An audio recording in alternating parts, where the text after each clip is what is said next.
Welcome to Confessions of a Terrible Leader, where real leaders share the raw truth about the lessons they learned the hard way so you don't have to. Join our host, Lacey Nelson, founder of Transcend Leadership Collective and former terrible leader. On this podcast, we invite you to step into the confessional and get real with the messy stories and behind-the-scenes reality of leadership. Let's get to it.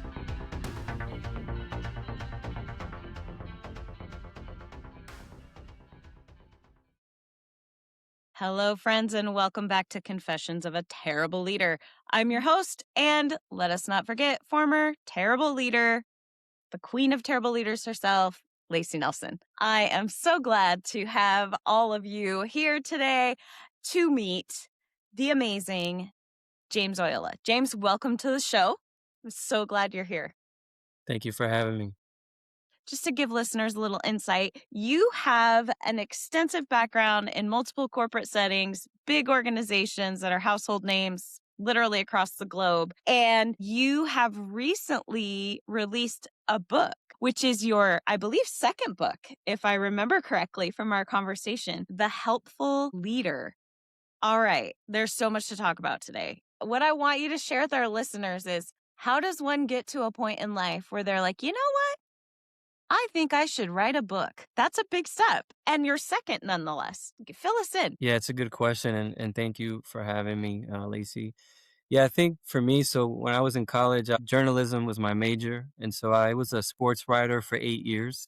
And so I kind of cheated a little bit. I learned, thank you to my English professor, who was also my guidance counselor or my counselor in college my freshman year. He saw the gift in me. Initially, my major was physical therapy, and biology was kicking my butt.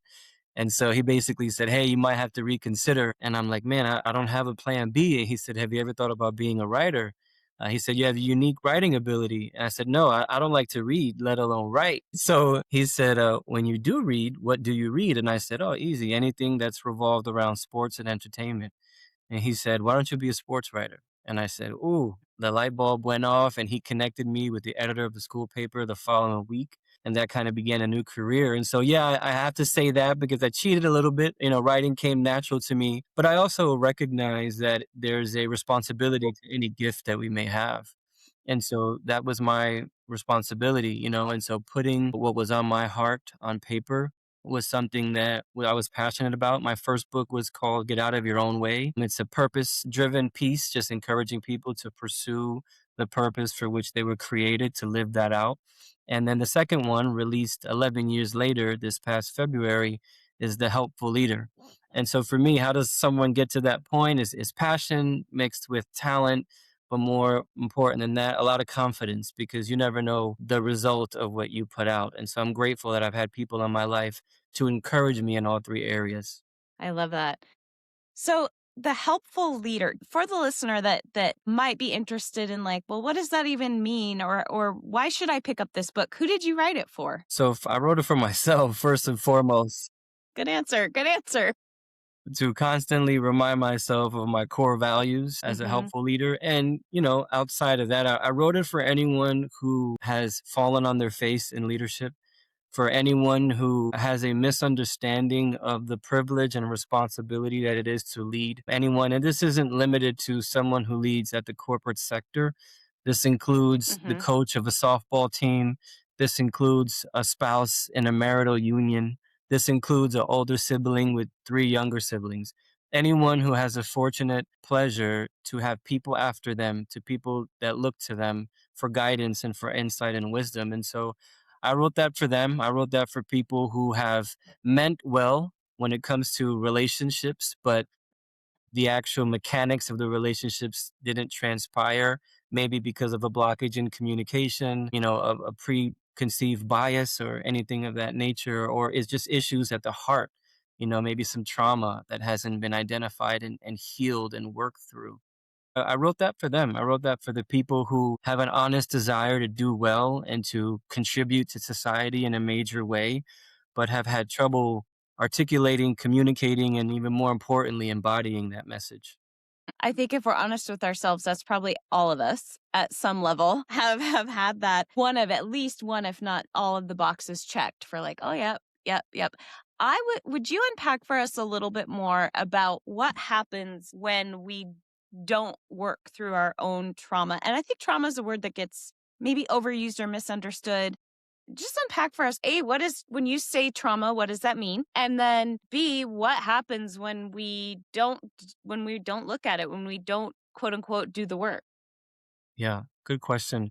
I think for me, just speaking from my own experience, trauma, I would say wounds that I have in the heart, things that I experienced in my childhood. Maybe it wasn't something that was done directly to me, but maybe it was something that I witnessed. My reference point for what marriage is supposed to be, for what manhood is supposed to be, from what an older brother, which I am, is supposed to be. So I'd say anything that was not in alignment with the overall code, as the good book says, do unto others as you want done to you. And so I think for me, that's how I would define that. The result of it, in my experience, if I can center it on a term, it would be offense. I've seen so many people unintentionally offend people, and that be the cause of disruption in relationships. That it's sad to see, where they don't realize that the way that they communicate to someone is predicated on how they view them. Or, I'll give you a short example. I had a young lady that I worked with. She was on my team. I was her manager, and we had a great relationship. And one day, she did something that I was disappointed in. And I told her, I said, "Man, I'm really disappointed in you." A few days later, she came to my office. She asked if she could speak to me. We had that level of confidence, that trust, and I said, "Sure." And she respectfully asked me to not ever tell her again that I was disappointed in her. And when I tried to unpack that, what she ended up sharing was that her father used to tell her that.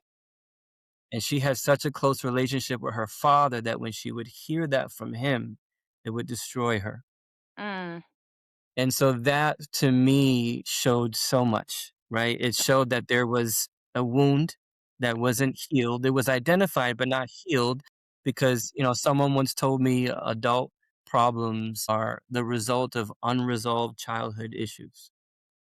Now I had a chance to kind of enter her world and understand that. Just something as simple as, man, I'm disappointed in you. I may think, is this a basic statement because the expectations I have from one professional to another, but it can permeate someone's soul in a much deeper way that we have no clue.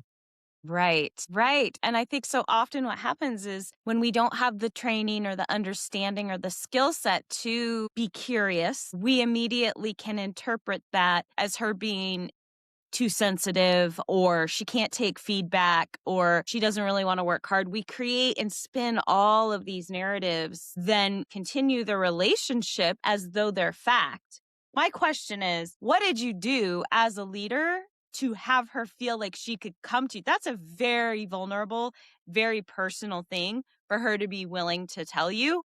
What groundwork was laid? What relational capital did you have to invest to get to that point with her? Good question. I think it's something that I try to live by is I pay more attention to the person than I do the professional. What that looks like is as an employee on my team, if I have the privilege to lead a team, as I've done in my career for the last 20 years, I've learned that if I invest more, and by invest, I mean just the energy that I give to the professional only. What does that look like? It looks like, hey, did you get those reports done? Hey, we have a meeting. Are you ready for the meeting? If my only dialogue is related to their contribution as an employee of the company, I think the person behind that title will suffer. Mm, However, if I shift and take more of a soul centered or a human centered approach, and I spend more time, regardless of 60/40, 70/30, but more time investing in the person, my energy towards the person, I think the professional will thrive.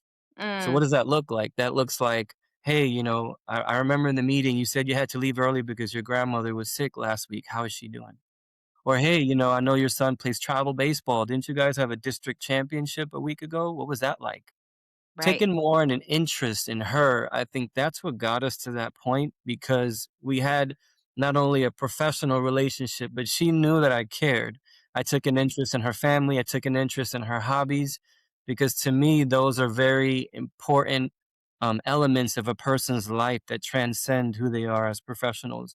And I believe that was the catalyst for her guard to be down and not treat me as just her boss, but to understand that the boss was just a title that I held. But deeper than that, I care about her and everyone on my team as a human being. I love that.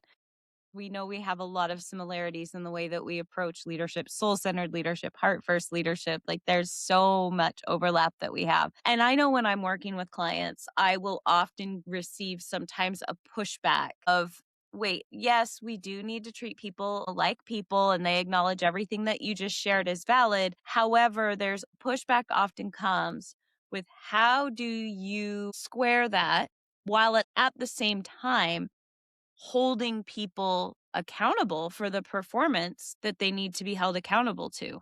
What's your approach to that? Yeah, great question because, currently I work for FIFA. We're getting ready to put the World Cup on. And Just so a it's an little amazing project. privilege. Yeah, just a little project. Amazing privilege and blessing. And it's helped me grow exponentially in my leadership Mhm. philosophy. Prior to that, I was a vice president of a health insurance company. For the last 10 years, I've had the fortunate blessing to occupy titles of director and up. Mhm. I say that because what I appreciate most about that experience is it has allowed me the autonomy to have workshops around emotional intelligence. No one is checking for me when I pull my team off the production floor Right. and I'm having a seminar on how to just be a more effective communicator with your peers and the customers. Right. And yes, I've also had encounters with my superiors, mostly have been C suite personnel who felt, what's the return on that investment? How do I see that in dollars? There's so many cases that can be made. One small one is just turnover. The amount of money that it costs a company to hire and retrain because somebody left due to poor management. To me, that's my pin for their balloon.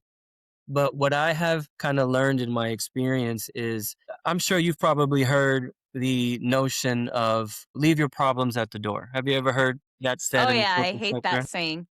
Me too. Me too. I've had superiors tell me that, hey, we're not their therapists, we're not their counselors. And I've always kind of been against that frame of thinking because I think it's humanly impossible. And the very people who say that we need to do that, they don't do that themselves. And so what I've learned, because yes, the truth of the matter is that my responsibility is to the business first. I have an allegiance to the organization to help them meet their goals, right? And then my responsibility is do I get the workforce to do that? So I'm not a leave your problems at the door type of person.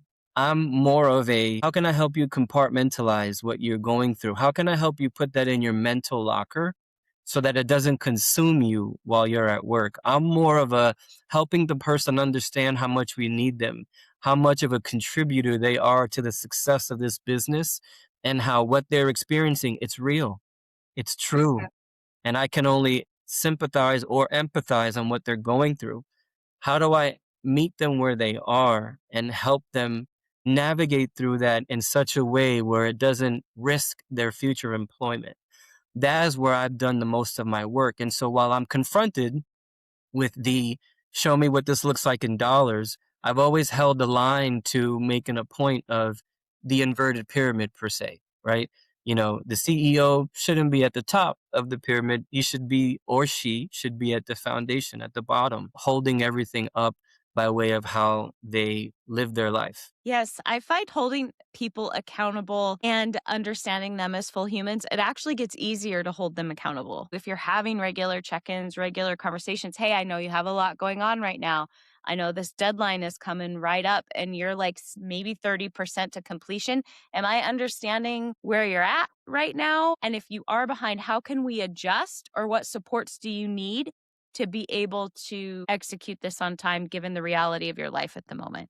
Like it becomes a much easier conversation and it doesn't tend to alienate like when you don't have any relationship with them and all they're hearing from you is you're behind, you're not doing your job well enough, and I'm not happy with you is the typical interpretation. Yeah. And if I could just add to that, what other conversations are more digestible to have is if you have to terminate somebody. Yes, go into that, please. Yeah, so there's a chapter in The Helpful Leader called Graceful Exits. Mhm. And the premise of the chapter is, in a nutshell, in leadership and business, or even, you might have to put somebody on the bench on the sports team or kick them off the team for whatever Right. reason, right? But we don't have to do those or have those conversations in a way that makes somebody feel less than.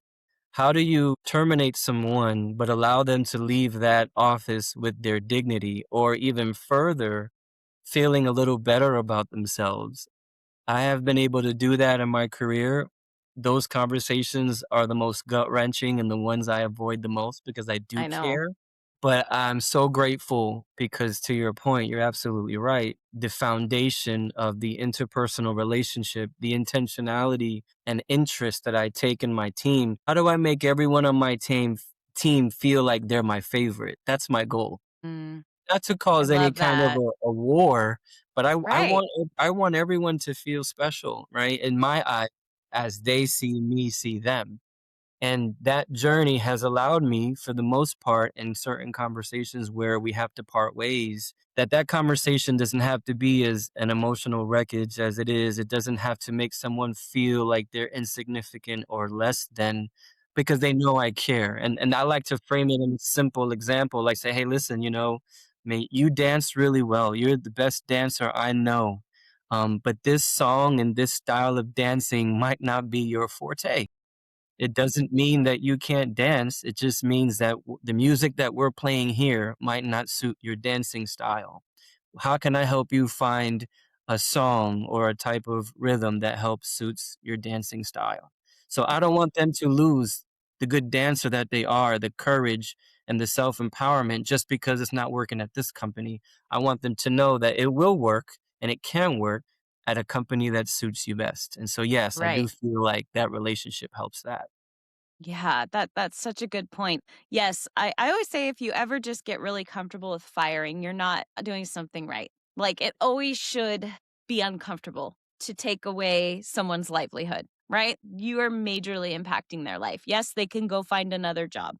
However, you are impacting their life in a big way. One of the things that the conversations that I've found helpful and just swapping stories is having to let someone go that I knew they were absolutely miserable coming in to work. Something had shifted, but they played their cards very tight to their chest. Not everyone's going to let you in. They're not. No matter how effective you are, not everyone is going to feel, for whatever reason, safe enough to really fully show you their cards, right?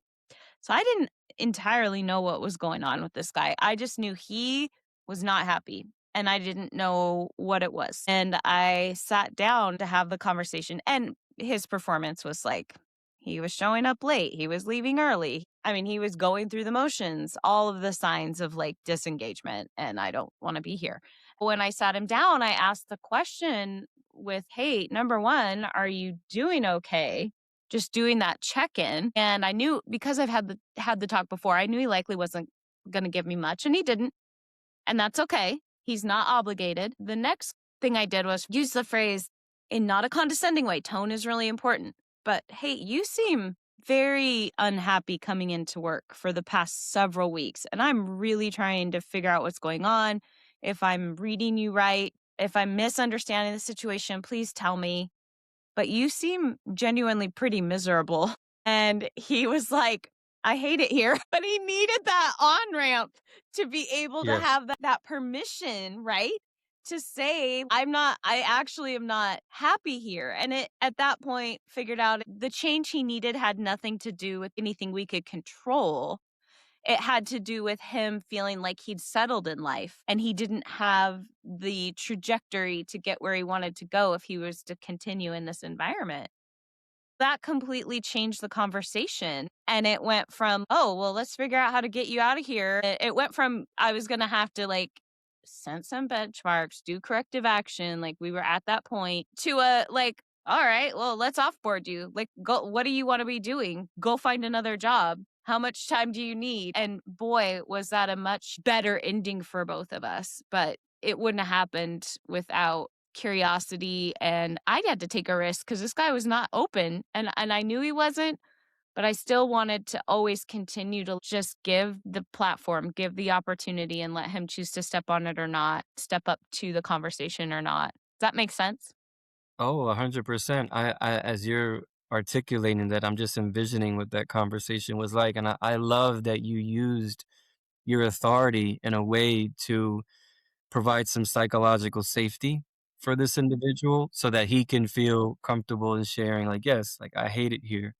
Because the reality is that it's the truth. It's and I know, people at the upper echelon of the corporate sector, they don't wanna hear that. I started the Helpful Leader literally, and I questioned if I should have, but I felt more at peace with breaking down the evolution of leadership from, like, the early 1900s.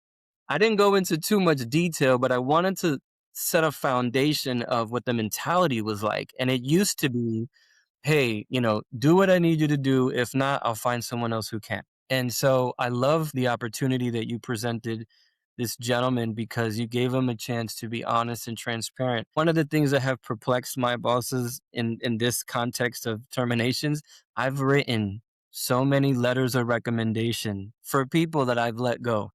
Yeah. And they're like, "Well, why would you do that? You let them go." And I'm like, "No, listen, there's a distinction here, right? Their ability to perform and meet the needs of the business doesn't necessarily equate to their character or who they are as people, their personality. And so I'm going to speak to their personality. I'm going to speak to things that did really good. And that's my letter of recommendation. The little things that might go unseen or hidden, with me they don't because I'm always watching. Behavior science is one of my favorite topics. And so I'm constantly studying the way anybody I engage with, my wife hates it, but anybody I engage with, the way that they react, the way that they see the world. And I love what you presented this gentleman because there was an alignment. You guys might Mhm. not have been aligned on performance, but what you were aligned on was that there's something off and we need to figure out next steps. And so I love that. Thank you. And I think too, what I hear that shared common thread in both of our styles is I want everyone to believe they're my favorite, right? Like I always tell my kids I have two favorite kids and I have two least favorite kids. I only have two kids. So Yes, yeah, that, I always tell my kids that. You want everyone to believe that and you want to find the best and we both want to see that. And if people believe when they come into work that you really like them, you genuinely have their best interest at heart, and their well-being as a human is more important than a bottom line. Now, those things can't stay out of alignment forever. Like we said, sometimes it does mean like, well, your well-being and the bottom line are too far apart. So we're going to have to make some adjustments. But if it's done with what's the most important thing is you in this equation, and let's do this in a way that's graceful, that's honoring to you, that helps you take the right next step, even if that's not here. That's such a shift. A lot of leaders, until they experience it, have a hard time believing is you're actually going to keep your teams longer and they're going to want to work harder for you if that's your approach. Yeah. And if I can just add to that, in my industry, especially in the last 10 years, I've had my direct reports who are salaried employees, and I've had the people who report to them who are hourly employees. And one of the things that I would task my direct reports with, and I've led some pretty large teams cross culturally. I led a team one time of 90 people between Jamaica, South Africa, and the United States. And so there's a whole lot that comes with that from a cultural standpoint, right? But one of the things that I task my people who lead the rest of the larger group with is because when you think of humanity, right, for some weird reason, most people, at least that I've met, usually begin to think less of themselves before they think more of themselves. Why is it that my default thinking as a human being tends to be more negative than positive? It's like a child, right? I have four children, two older boys, two younger girls. We had to teach them how to share. But what was innate within them was a level of selfishness. Where does that come from, right? I task my direct reports with helping the people on their team understand their significance within the larger picture. Mhm. I when I didn't work for Home Depot, but they were a client of mine. It was a $200 million account. Mhm. So how do I help someone who's making $15 an hour feel like their 40 hours a week makes a significant impact in that $200 million a year revenue stream? Right.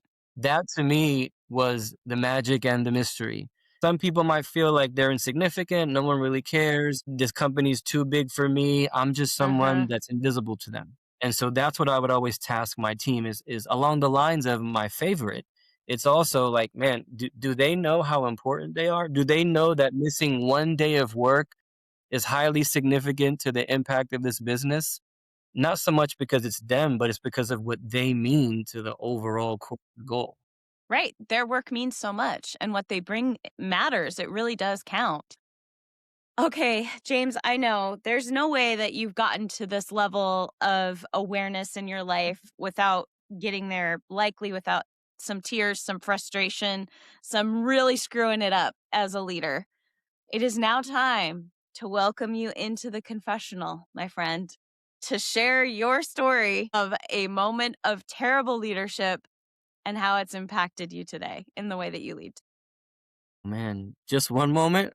Right, I know, I know. I literally could write a book just on my mess ups, for real. So many. Yeah, I think one I would say in my younger days of leading, I still had the same concept at heart. The path to achieve that was more of be their friend. There's a difference Mm, between taking an interest in someone as a person and wanting to be their friend. yes, oh my gosh, yes, expand. I think I wanted to be the cool boss, right? Yeah, For the happy hours and, yeah, I yeah, play pool and I like to bowl. It backfired a little bit because it did achieve the relational equity that I think we all seek, but it blurred the lines of the hierarchy. And I'm not a hierarchical type of person, but it could send the wrong message if we're at happy hour or we're just at a dinner and then we go play pool afterwards. And I don't have to have a sip of alcohol, but I just being in that environment can blur the lines the next morning when we have to have hard conversations or when I have to deliver a message on behalf of the larger group, where we might need to turn this ship around. Yeah, I would say that really just not understanding the difference between like loyalty and respect or, taking an interest in someone versus being their friend. yeah, It did backfire because certain people were like, "Oh, James, he's cool. He's cool. It's James. Like we right, love James, right. which is great." But I needed more respect and trust than I needed love and validation, if that makes sense. It absolutely makes sense. And one of the hardest boundaries, I think, for most of us in leadership to have learned, and there's not a formula, there's not a rule because it's all going to be intrinsic and unique to your own internal boundary. And I haven't found a better way to say this, but I think that at some point, your line's going to be different than mine because we're different people. But we know when a line of intimacy with another person crosses from a friendly professional relationship to oh, you're like a friend. You're like on the inside. I'm going to be talking to you like you're my friend. And I code switch when that happens because I will drop back into what I'm most comfortable, right? Like how I grew up. For me, it looks like a lot of just like banter on texting and stuff. I could go out to people with happy hour in that environment all day long, and I'm going to be absolutely fine as long as I don't have too much to drink. Like, whole nother podcast, but I'm going to be fine and I'm not going to struggle with those boundaries. But if I do cross that boundary into really dropping the way I speak professionally and then also bantering back and forth on text that has nothing to do about work, like that's my line. But neither one of us are right or wrong. It's the importance is a self-awareness, right? Like where is that line in yourself where then it is going to be harder for you to hold the line when you have to really hold the line. Yeah, and I would say for me, as I've kind of grown up, I'll be 44 next month. I've learned the importance of integrity and character. Yes. Because I think boundaries are important. They're healthy. They're necessary. I've learned that, yeah, maybe, if there's a company dinner, we can do the company dinner. I was just having this conversation with someone last week. We can do the company dinner, but I'm not going out for drinks afterward. First of all, I don't drink, but second of all, I'm just not going to put myself in that position because I have to understand going to integrity and character. What do I represent? Who do I represent? Managing teams across the countries and overseas, one of the things that I was very adamant about was I represent my boss. And when I went to South Africa for work, the people that I engage with are going to measure and define not me, but my boss based on how they engage with me. At the time, my boss's name was Brian. So they're going to say, man, Brian, he picked a good one here. Or they're going to say, what was Brian thinking in hiring this guy? So who I represent, what I represent to me has grown to be, it wasn't always the case, but has grown to be important for me in these settings because yes, the relational equity is important. I want to be aligned. I want to be personable and approachable, but I can't forfeit the authoritative responsibility that I've been given. Right. Right. So much to learn in leadership. This has been such a good conversation. James, you are in my stack of to be read. You're sitting on the top for next. So, in my business book stack. And I really would love for our listeners that enjoyed this conversation, if they want to get to know James Oyola, what's the best way to get a hold of you, to reach you? Yeah, thank you. Thank you. And again, thank you for having me. Yeah, LinkedIn, you can find me on LinkedIn, James Oyola, Oyola. And then the Helpful Leader has an Instagram page. The helpful_leader are the best ways for someone to connect with me offline. Excellent. Thank you so much for your time today. Thank you for the great conversation. It's just been awesome. And I look forward to just continuing to walk through this leadership space with you. I have a feeling our paths are going to cross quite a bit. So thank you. And congratulations on your book. What a major step. That's Thank incredible. you. Thank you Yeah, for having me. It's a privilege and the pleasure is mine. I really appreciate the time. absolutely. All right, friends, you know the drill. Until next time, go manage like a leader.